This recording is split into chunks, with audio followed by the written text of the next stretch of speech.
Le Real Madrid frappé par une malédiction, après Rudiger, Alaba se blesse aussi. Le Real Madrid vit une véritable tragédie cette saison en matière de blessures, et la dernière nouvelle en date ne fait qu'accentuer l'inquiétude des supporters madrilènes. Alors que les Merengues viennent à peine d'encaisser la perte d'Antonio Rudiger, pilier défensif de Carlo Ancelotti, c'est désormais David Alaba qui rejoint l'infirmerie, laissant le club dans une situation absolument critique.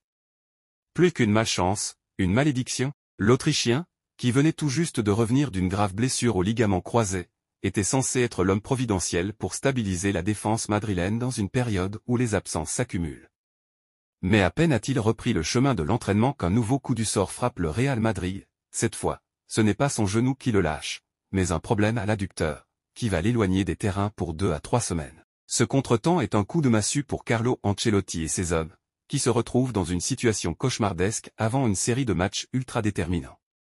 La défense madrilène est en ruine, et l'équipe devra affronter 2 chocs d'une importance capitale dans un état d'urgence absolu.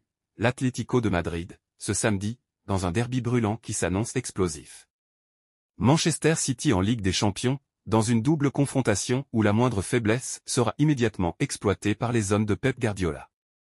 Une défense décimée, un cauchemar sans fin. Avec Eder Militao toujours en convalescence après sa rupture des ligaments croisés, le Real Madrid ne dispose plus que d'un seul défenseur central de métier en la personne du jeune Raúl Asensio, un joueur prometteur mais totalement inexpérimenté à ce niveau.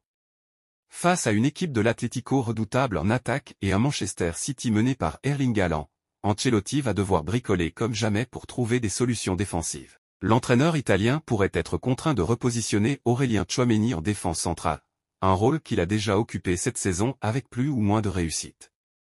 Mais l'idée d'un Valverde défenseur central est également évoquée par la presse espagnole, preuve du désespoir qui gagne les rangs madrilènes. Un calendrier infernal qui ne pardonne pas. Le problème ne s'arrête pas seulement à ces 2 matchs. Après avoir affronté l'Atlético, le Real devra encore se battre pour conserver son avance en Liga et éviter de lâcher des points précieux dans la course au titre. Ensuite, il y aura Manchester City, une équipe qui n'est pas dans sa vraie forme mais qui reste l'un des meilleures équipes de l'Europe. Le souvenir douloureux de 2023, où le Real Madrid avait été balayé par les Citizens en demi-finale de la Ligue des Champions, 4-0 à l'Etihad, hante encore les esprits. Bien comme l'année dernière encore cette année, le club espagnol rêvait d'une revanche, mais avec une défense aussi fragilisée, comment espérer contenir un monstre comme Haaland et une machine offensive aussi bien huilée que celle de Guardiola? Les supporters madrilènes en colère, c'est un scandale. Face à cette situation dramatique, la colère gronde parmi les supporters du Real Madrid, qui ne comprennent pas comment leur club peut subir autant de blessures chaque saison. Depuis plusieurs années, le Real est frappé par une avalanche de blessures, et cette saison ne fait pas exception. Militao, Courtois, Alaba, Rudiger, la liste s'allonge sans fin, et certains s'interrogent sur la gestion physique des joueurs par le staff médical. Sur les réseaux sociaux, de nombreux fans dénoncent un manque de préparation physique adéquate et réclament des explications. Certains pointent également du doigt l'intensité du calendrier, qui impose un enchaînement de matchs infernal aux joueurs. Un mois de février sous haute tension. Les prochaines semaines s'annoncent décisives pour le Real Madrid. Sans défenseur de métier, l'équipe de Carlo Ancelotti va devoir s'accrocher et prier pour éviter une catastrophe. Une élimination face à Manchester City et une défaite contre l'Atlético pourraient totalement bouleverser la saison des Merengues et briser leurs espoirs de remporter des titres cette année. Alors, malchance ou véritable malédiction? Quoi qu'il en soit, une chose est certaine, le Real Madrid vit l'un des moments les plus critiques de son histoire récente. Des cadres ménagés avant le derby madrilène. Au-delà des blessures, Carlo Ancelotti a également pris la décision de ménager certains de ses cadres en vue du choc à venir contre l'Atlético Madrid. Parmi les absents notables figurent Thibaut Courtois, Jude Bellingham et Kylian Mbappé. Le portier belge, encore en phase de récupération après sa grave blessure, n'a pas été convoqué pour ce match de Coupe du Roi. Même s'il est en bonne voie pour retrouver les terrains, le staff médical préfère ne pas précipiter son retour afin d'éviter toute rechute. C'est donc Andriy Lunin qui devrait être titularisé dans les buts. Quant à Jude Bellingham, il souffre d'une contusion et Ancelotti a préféré le ménager en vue du derby madrilène. L'Anglais, qui réalise une saison exceptionnelle sous le maillot blanc, est un élément indispensable du Real Madrid cette année. L'entraîneur italien ne veut prendre aucun risque avec lui, d'autant plus que le Real aura besoin de son talent et de son énergie face à l'Atlético Madrid. Enfin, Kylian Mbappé est également laissé au repos. La star française, qui a rejoint le Real Madrid cet été après un long feuilleton, ressent une gêne au mollet et le staff technique a jugé préférable de lui accorder une pause. Après avoir enchaîné les matchs à haute intensité ces dernières semaines, Mbappé a besoin de souffler pour éviter tout risque de blessure plus grave. Un match piège contre le Ghané. Malgré cette cascade d'absence, le Real Madrid n'a pas d'autre choix que d'aller chercher la qualification sur la pelouse de Butar. Le Ghané, bien que pensionnaire de deuxième division, est une équipe qui a déjà prouvé par le passé qu'elle pouvait poser des problèmes aux grandes formations espagnoles.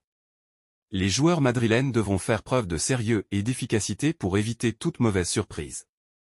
L'enjeu est de taille, une place en demi-finale de Coupe du Roi, une compétition que le Real Madrid souhaite remporter après avoir été éliminé prématurément la saison dernière. Pour cette rencontre, Carlo Ancelotti devrait aligner un 11 remanié, avec probablement des jeunes du centre de formation pour pallier les nombreuses absences. Des joueurs comme Arda Güler, ou encore Mario Martin pourraient avoir une opportunité de briller et de se montrer sous leur meilleur jour. Le Real Madrid aborde ce quart de finale de Coupe du Roi dans des conditions difficiles, avec un effectif décimé par les blessures et les absences stratégiques. Entre les forfaits de longue durée, les blessures récentes et la gestion de l'effectif en vue du derby madrilène, Carlo Ancelotti va devoir composer avec un groupe largement remanié. Face à Le Ghané, l'objectif sera clair, se qualifier pour les demi-finales tout en préservant les forces vives pour la suite de la saison. Une tâche qui s'annonce ardue, mais le Real Madrid a prouvé à de nombreuses reprises sa capacité à surmonter l'adversité.